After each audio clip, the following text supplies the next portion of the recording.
My name is Joe Horne, and I am Community Development Director for Williamson County Government. And welcome to Community Development 101. For those of you who aren't familiar with the Community Development Department, it is the department that does development services for the unincorporated Williamson County. This show was put together in conjunction with Mayor Roger Anderson's office in order to give average citizens an opportunity to understand the different facets of property development, planning, and so forth. And so today, we're going to do something a little bit different. And what we're doing today is we're talking to someone who is on the back end of the property development standpoint. We're here today, and I want to make sure I get the titles right because I'd hate to ask someone to come on with us and then mispronounce everything. But Kyle Schultz is here. Kyle is board president of the Williamson County Williamson County Association of Realtors. I think an organization you said is some 3,000 strong. Absolutely, yes, we are. That's a lot of realtors. It is. So how did a nice girl like you get to be president? Oh, well, my real estate runs in our blood. I have a family real estate team. My mom has been in it about 32 years, and my dad 18. And so when I was in college, it was a natural transition to join their team and work as their assistant, and then got into the real estate world. Got my license and have been working in it for the last 10 years. My mom was president of the Williamson County Association of Realtors in 2012, and she begged me to join in and help start up the Young Professionals Network there. So I did, and just continued to move up through leadership, got asked to be on the board, and have been on the board now for 6 years. So. Well, very nice. So, yeah. So I noticed you have a legacy of realtors. Yes, yes. That's nice. Also, I guess a legacy of real estate leadership as well. Absolutely. Well, it's nice to have you aboard, and I appreciate you being here. Thank you for having me. You've said you've been doing this about 10 years. Yes. Oh, just out of curiosity, what have you found to be the most striking changes you've seen in Williamson County in that 10-year span?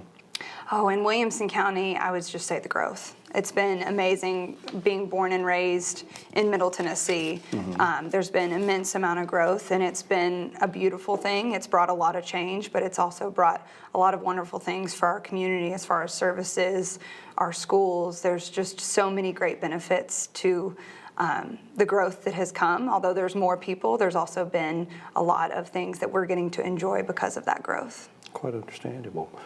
So what is the most important part about you being president of the Williamson County Association of Yes. Realtors? It has given me the greatest perspective for our business, and that's been the biggest blessing. It's certainly a lot of time to give and to serve, but I've gotten back so much more than what I've given. I've seen real estate from a much larger lens, from being involved at a national and state level and seeing how the association advocates for homeownership rights for our clients, as well as just the opportunity to be entrepreneurs in this great business and own our own businesses. So it's really given me a perspective that it's not just about me and my clients or my team, but it's about the community as a whole and what realtors are able to do for the people that they serve. Oh, very nice. But I guess being president doesn't mean you've stepped away from your practice. Not at all, not at all. It may be a little bit of my personal life, but my clients still have been a big priority, and it's been a learning challenge, I would say, to learn how to balance the two, but it's certainly doable. So. Well, volunteerism does seem at times to be something of a dead art, so you have a lot to be proud of, taking your time, both professionally and personally. And I have an amazing team, both at the association. I have an incredible board of 13, including myself, an amazing staff, and then from my real estate practice, an amazing team with my family and the team that supports me. So it's a really cool to have such great family on both sides of it. Very good. Well, very good. Well, having you as your guest, we're going to do something a little different from what we have been and will be doing with the other Community Development 101 shows. And just want to get an idea about your job because, many people are new to the area. Many people are buying their first home, or many people are like me, hadn't bought a home in 20 years, and they get to be astounded by how the business might have shifted and all. But, and I'm going to do something to you that I personally hate, but I'm going to do it to you anyway, which is to do a little role playing. Perfect. And the role playing basically consists of, okay, my wife and I have come to you, and we're here in Williamson County, and we want to talk about setting our roots down in Williamson County. And you came bill as highly recommended, and you're going to help us through the house buying process. You think you can do that? Absolutely. Great. Well, great.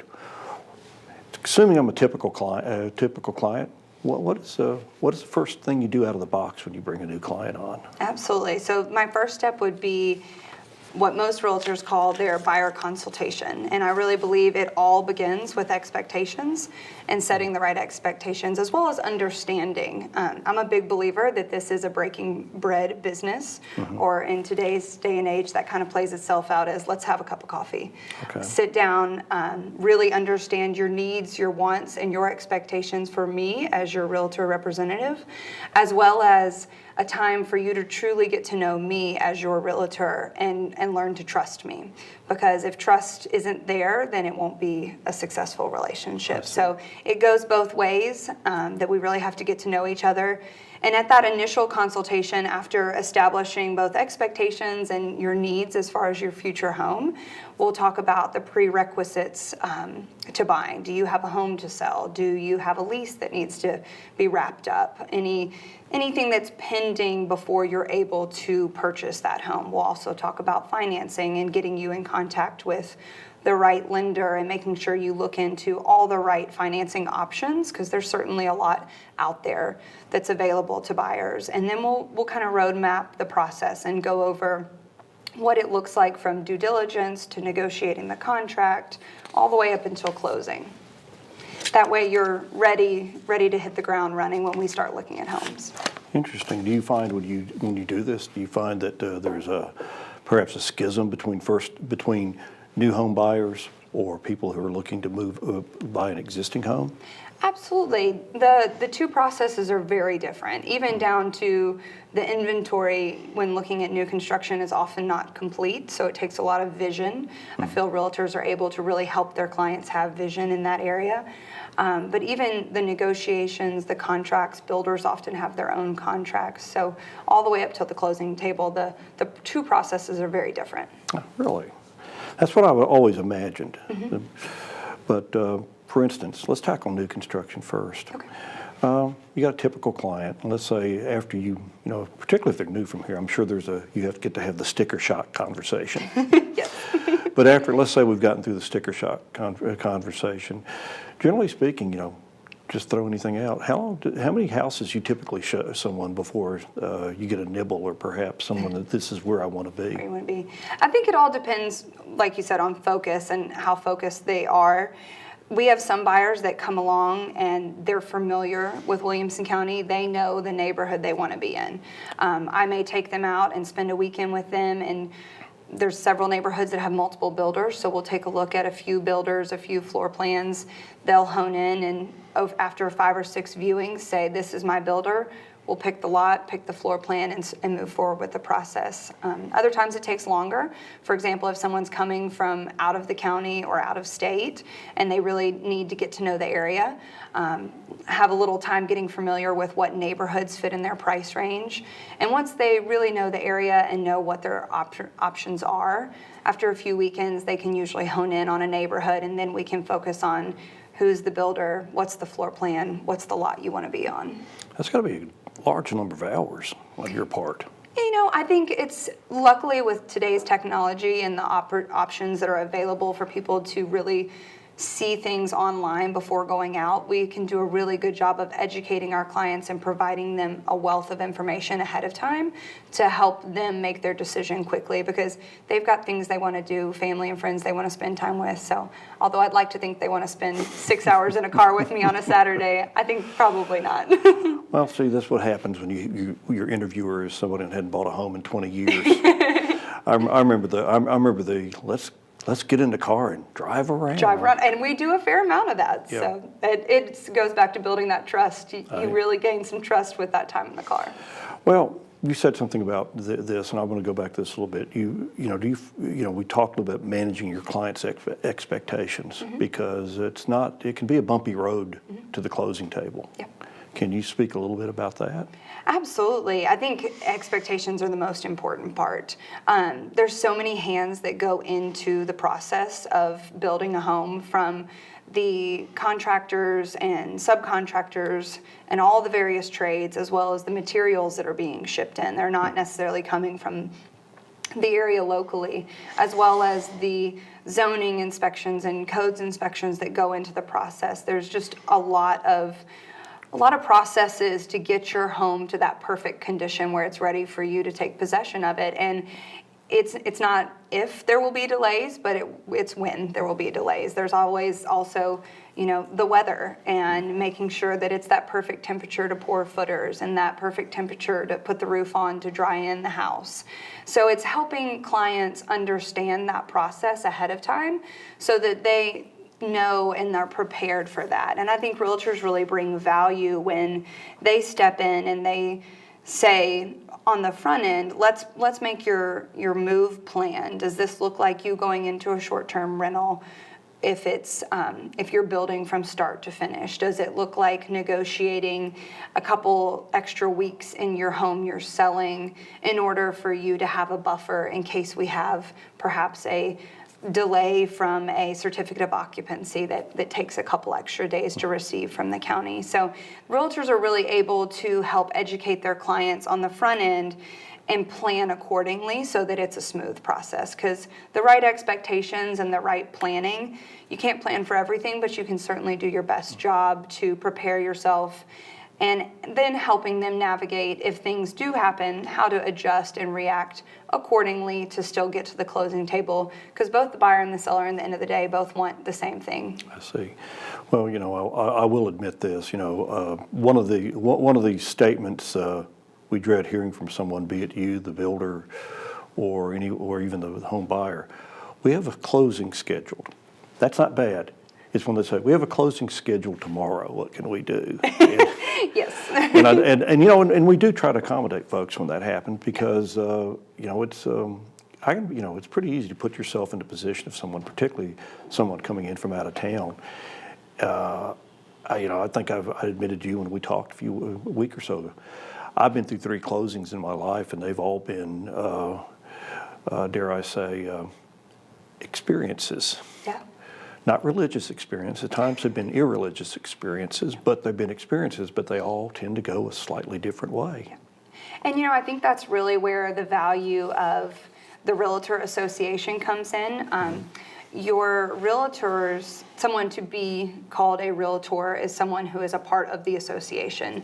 And what that looks like in a practical sense is that they have committed to our code of ethics, and they have a commitment to excellence. So we really strive for better education, professional development, as well as networking. And so you don't know what you don't know, but through a association as strong as 3,000 members, those members are seeing everything. They're in the trenches every day. And when we spend time together on a regular basis, networking, learning from each other, sharing our information and our knowledge, we're able to better ourselves, better our business, and then therefore better our clients. So it's really, really important when you're picking your realtor to be sure you're picking someone who is invested in themselves and their education and their knowledge, so that they can really help you have a smooth process. Okay. Well, let's go back to a little bit of role playing. You found the house. Okay. You begin the wide, wonderful world of closings. Okay. And we're talking new construction again. So what do you find yourself advising your clients to do at that time? Absolutely. So I think one of the first things is obviously preparing for closing, in the sense of making sure you have everything together for the lender, for the loan process, really getting ahead of that so there's no delays on your end.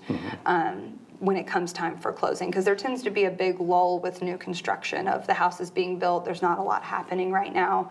And then all of a sudden, here we are, it's ready to go, and you've got to make sure your ducks are in a row. So really communicating well with communication is key between the builder, the realtor, and the lender, and the title company, to make sure everything is on track and ready to go. Making sure the title company has really familiarized themselves with the neighborhood, the HOA documents, what's needed to get that buyer set up and ready to go in that neighborhood, if it is a neighborhood rather than just a rural property. And then helping them with the preparation, so setting up utilities. There's so many things that buyers don't realize, that some utility companies will need a credit check, some need an actual deposit in order to set up an account, some require an on-site visit. So providing them the information and the tools so that they can plan accordingly. Luckily, builders are usually pretty gracious and will give a 2 to 3 day buffer before they shut utilities off, but you never want the day of closing to be sitting there and say, well, did you turn your utilities on? They're like, I didn't even think about that.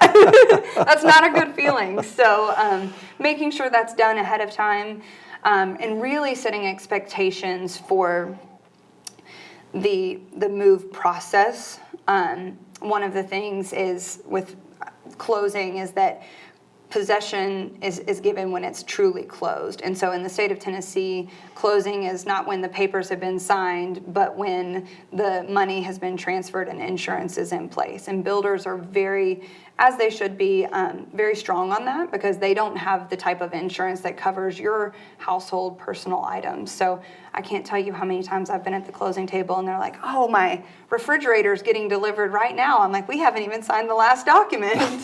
So setting that expectation early that, hey, I know you think as we're signing these documents that we have closed, but closing is actually when everything, money has been transferred and you get possession. So that may look like a few hours later, it may look like the end of the day. So helping them with that planning, the move, scheduling movers, scheduling deliveries, those types of things to make sure that they're prepared and not caught off guard. Okay. I know one of the things that we run into some, and it's something that we always appreciate any help we get, because sometimes when in that struggle to get to the closing table, there's a little document that can be left aside, the proverbial certificate of occupancy. Yes. And I know that's one thing that we stress. I've said this before, perhaps cryptically, but we do not have certificate of occupancy police to go out and tell the new home buyer, you don't need to be in this house yet. Yes. And generally it's not a case of it being dangerous or anything. It's just one of those things that, if you don't do it now, you may never do it. And then, 2, 6, 8 years from now, someone's looking at your house and ready to move in. They go, we couldn't find a certificate of occupancy. I think I know why. You didn't get one. Yeah. Luckily now there's a lot of regulations in place as far as lending that require that certificate of occupancy prior to close. But that is certainly a checklist item that as realtors we are staying on top of the builder and the builder's agent to be sure that that's getting done, because there is so much new construction in our area right now that there can often be a couple day delay even between when it comes for that final inspection and when that occupancy is issued. Well, something I'd like to stress, just for the benefit of what my departments do too, we are cognizant of that whole idea that once this closing gets scheduled, everybody's focused, and we want to be as good a partners as we can. Absolutely. And we certainly don't want to be the proverbial party pooper. Absolutely. But on the other hand too, it is not done in the spirit of hurting anyone. It's done in the spirit of, this is something that needs to get done. Can we work through this? And we manage to, in more times than not. Absolutely. It's a buyer protection. Yeah, absolutely. Well, we talked a little bit about new construction. You have anything to add to that? Because we're going to go into the next part of this. Oh, I would say the only other thing I would add, and this went back to the question about the finding of the home. I think one of the values that the realtors add to can often be in the critical thinking process. What's on the market and what the builders have on the MLS, the floor plan, the lot, and being listed on the MLS may not be an exact representation of what the opportunities are. So realtor representation, so many people think that it's okay, that there's no need to have someone represent them when they're doing new construction, but there's really a value in the critical thinking that a realtor brings for them, that just because the lot and the floor plan aren't on the market right now, we can ask the right questions to the on-site agent or the builder's agent to perhaps connect the dots in a way of, hearing the things that a buyer may be saying without them even saying it, to say, well, what if we had this floor plan over here in this part of the neighborhood? That would really bring the two together.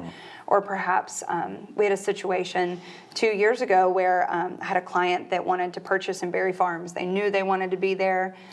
We walked through a home that a builder had built. They loved it, but it was already sold.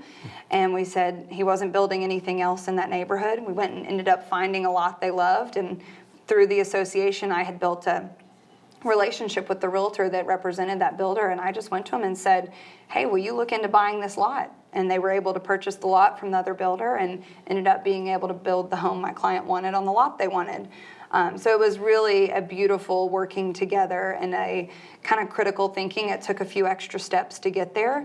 It was a little untraditional, but realtors, that's one of our specialties, is really hearing the needs and figuring out how to make it happen. Oh, yeah. It can be the whole collaborative process. Absolutely. The idea that there's more than one path to the house that you want.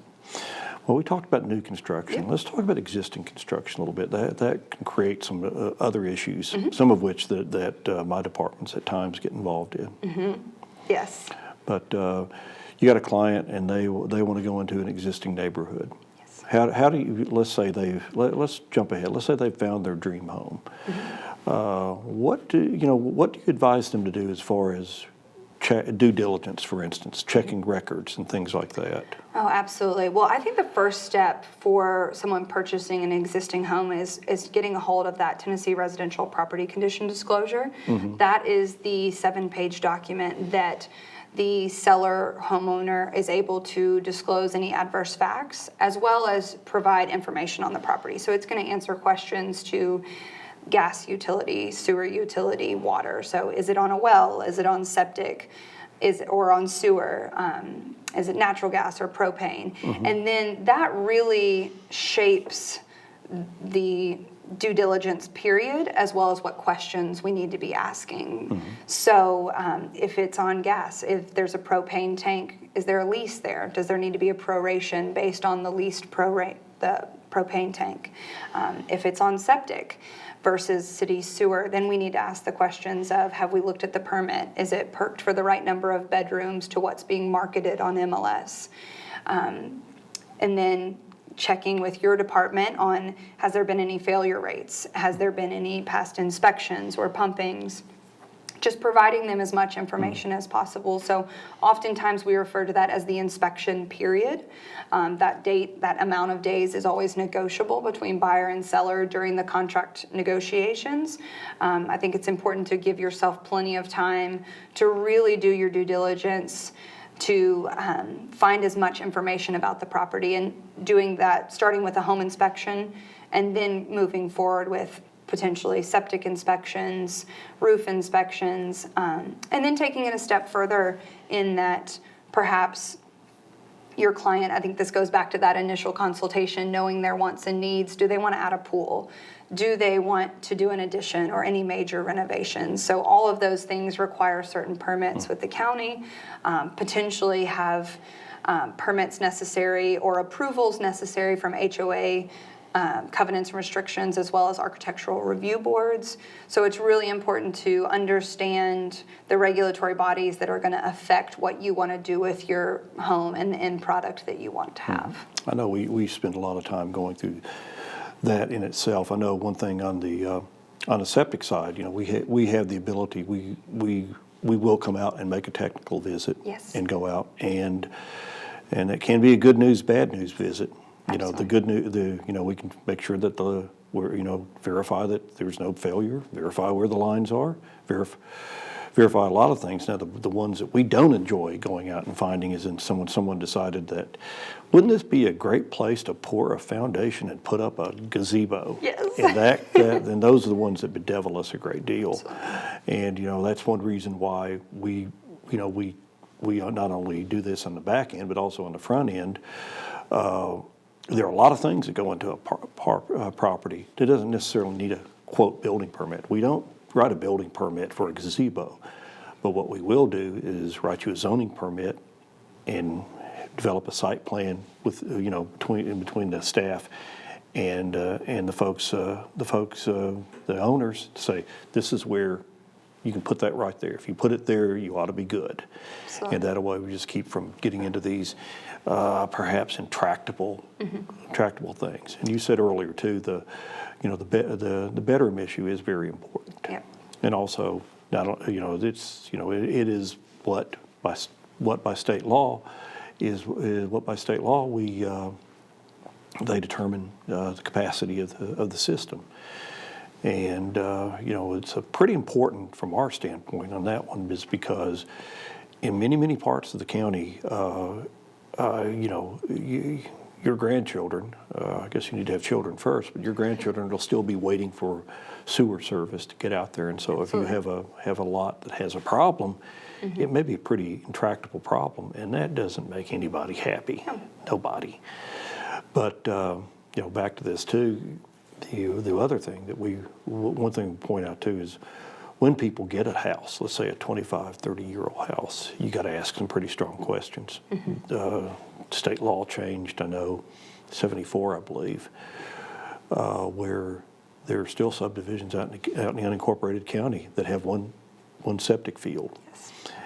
And due to good soils, good maintenance and like that, that one field is all you have. And then but let's say you had a bedroom, and suddenly we've got to figure out how do we get a backup designed and whether there's room on the lot. Yep. I know a few years ago, sad to report, I had someone that we had to perhaps slow down their plans because it turned out in around 1970 somebody put their septic field in their backyard and nobody knew about that until it came down. So you have all those things, and this isn't business. It's kind of there has a very human aspect to it. It is people that have found something that they're emotionally attached to or hope to become emotionally attached to, and suddenly you find yourself being a dream buster. So, and that's something that can, they're all out there. But that's why we stress, particularly with people in your industry, hey, talk to us. We may not always give you great news, but we'll try to keep you out of the doghouse. Doghouse, what you might call Well, it. and I will speak to that. I was actually down in your department on Friday, just gathering information with my client on a home that they were looking to purchase, and everyone was so helpful. And I think that's the most important thing for buyers to know and realtors to know, that the county services, the people in these departments, they're really here as a resource to help us and to provide information, because a really well-educated buyer is the best buyer. Well, thank you for saying that, because that's what we hope to do. Absolutely. Because I've found in my time on the planet, it's a lot easier to prevent problems than it is to solve some problems. Absolutely, and this situation didn't end perfectly, so. Oh, I'm sorry to hear that. Yeah, there was a current failure going on that was undisclosed, so. Ouch. We could probably talk about that We off probably camera. could, off camera, yeah. But, there are other things that could be floating around out there too. You've Absolutely. hit on most of them, setback Yes. violations, Absolutely. plans to renovate. And I think that, I believe I mentioned that, but the title search, your title companies, attorneys, the title attorneys really are a resource of information as well, because they'll do that search on the deed right off the bat. I think it's so important to do that right in your beginning of your due diligence period. Some people wait till the very end, but they're able to give you information about the HOA, encumbrances on title, and then any deed restrictions that are there. So as far as understanding what your client's needs are and wants for the property, the title company can be a great resource, along with departments like yours. Well, we hope so. Well, we appear to be running out of time, but I did want to. I did want to say one thing. One thing when we spoke last week that struck me was your commitment to your client post closing. Could you speak to that briefly? Absolutely. One of our big things as our family team, we say, is our relationship does not end at closing. You are a client for life. When it comes to anything you need after closing. We are constantly working with different plumbers, electricians, all of the trades and vendors on a regular basis when we're in the contract process and dealing with repairs. So we're very familiar with resources, and so we really encourage our clients to reach out to us when they have a need. We'll be able to give them trusted people to connect with. And then also when it comes to doing certain renovations or making changes on their property, we can help advise to make sure they're pulling the right permits and that they're doing things that are going to bring value and really better them down the road. So we really hope that we can be there for them all along the way and not just pick up the next time they want to buy or sell. Well, Kyle, thank you so much for Thank you. stepping out of your busy schedules, because I'm sure there's more than one. But I appreciate your time, and I appreciate the viewership watching this episode of Community Development 101. Please have a good day.